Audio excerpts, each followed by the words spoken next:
635 light-years from our planet, way out in deep space, there is an exciting planet. It is the first planet known as Kepler, 22b, discovered inside the habitable zone, orbiting a sun-like star. When a planet is in a habitable zone, it means that there is a chance to find liquid water on the surface, and whenever you can find liquid water, most probably you will find life there. Good evening, everybody. I am Amin, and welcome back to another video from Be Smarter Daily. In this new video, we will try to get familiar with the closest exoplanet to Earth and propose and answer some questions. Questions like, how long we should travel to reach the Kepler 22b? Is it any close to what we have on Earth? How will be the weather on this exoplanet? Why it is so hard to find exoplanets with our instruments? What tools we are using to discover these interesting planets? Scientists have discovered this Earth-like planet using the transit method.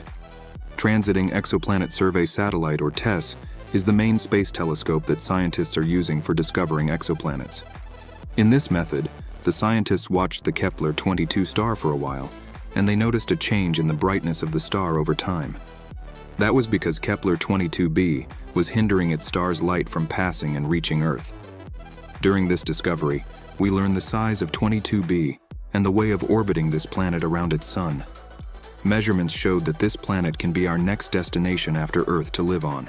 But in general, what do we know about this exoplanet? 22b is 2.5 times larger in radius and 36 times the mass of Earth. 1 year on Earth is almost 365 days, but 1 year on 22b is 290 days. It is 15% closer than Earth to the Sun. It means that if this planet was in our solar system, it would be located between Earth and Venus. If you wanted to move the Earth 15% closer to the Sun, the Earth would definitely fry to its bone. Fortunately, the Kepler 22b orbiting around a sun smaller and colder than our sun, so there is no problem in forming life.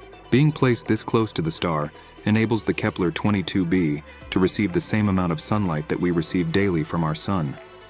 These conditions make the planet have a temperature around 60 to 72 degrees Fahrenheit, which is similar to what we have in spring. Everything looks promising, no? But let me tell you this. Some calculations showed that most probably this planet is not rotating on its side. Imagine it is like our Uranus planet. In such conditions, the north and south poles are completely in sunlight for half a year, and remaining time they are in complete darkness. In other words, these conditions can make Kepler 22b change from boiling to freezing. But don't get disappointed. This planet seems to have oceans 164 feet deep spread out on the surface. Having such oceans can moderate the conditions and act as a natural climate controller. Water the size of the ocean can store heat in summer and release it in winter, which can lead to mild weather conditions. Up to now, we understand that we can live on Kepler 22b because of its weather. But what is the chance of getting there? Even if we could travel at light speed, it would take 635 years to travel there.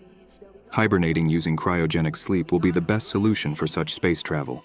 NASA is trying to develop such a hibernating possibility, and they managed to decrease the body temperature as low as 89 degrees Fahrenheit.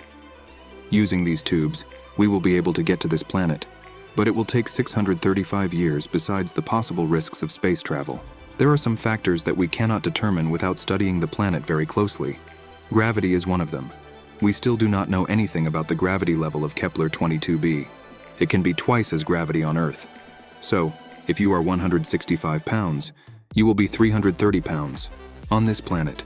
Besides, plants from Earth will not survive, and animals from Earth will go through an evolution process to adopt such conditions. Imagine, the cow with 6 or 8 legs will form to move around. The mysteries about this planet don't end here. We still aren't sure that Kepler 22b is a rocky planet. It can be a gas planet like Neptune, or it can be covered entirely with ocean, which will make living on the planet quite impossible. So, finding a rocky 22b will be a jackpot. But this is not the end of the story. We can find rocky planets in a habitable zone like Venus, and their atmosphere makes living on these planets impossible. Excessive greenhouse gases on a planet can increase the planet's temperature and make a planet uninhabitable. Therefore, a suitable location for a planet cannot guarantee human survival. And as exciting as it might seem to find other worlds to inhabit, our own Earth keeps being the perfect habitat for humanity. But sometimes the slightest change can shake its ideal balance. So we have to be careful with whatever we are doing on our planet.